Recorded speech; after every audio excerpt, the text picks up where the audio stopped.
Nikki asks, Gary, how do you tell your manager that they overstep boundaries? For example, 9 p.m. phone calls and micromanaging. Asking for a friend. Yeah, a friend.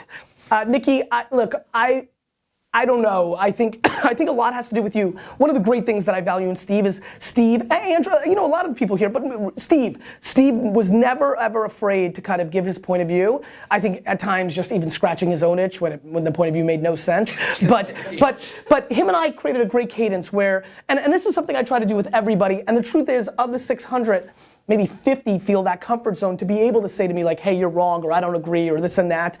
It's up to the manager and the CEO and the leader to create a comfort zone to create that kind of conversation. The truth is, if this boss hasn't, which most don't, and I do recognize that, then you just gotta either roll the dice and hope it goes well. I think if you're gonna go to a boss and you're gonna say, hey, you stink, I do think coming with honey before you come with vinegar really matters. I really think the first taste of a conversation is quite remarkably important. I do think first impressions matter. I think first impressions in a micro level, a conversation matter. I often hedge, and I think you guys have all been on the receiving end of this, or maybe not everybody, but like if I'm delivering bad news or like I want a little tweak, it's usually gonna start with, I love you, but, or like, you're really crushing this, it's coming at the expense of, like, I think it's important, and I think you've got to say, look, I have empathy for you're managing a lot of things, and they may not be, you might be the only person, but anything you could do to acknowledge that you have empathy to their situation. A lot of times, this is the case.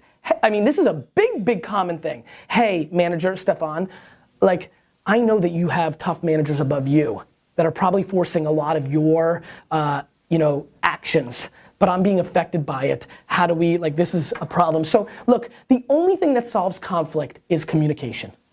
It just is.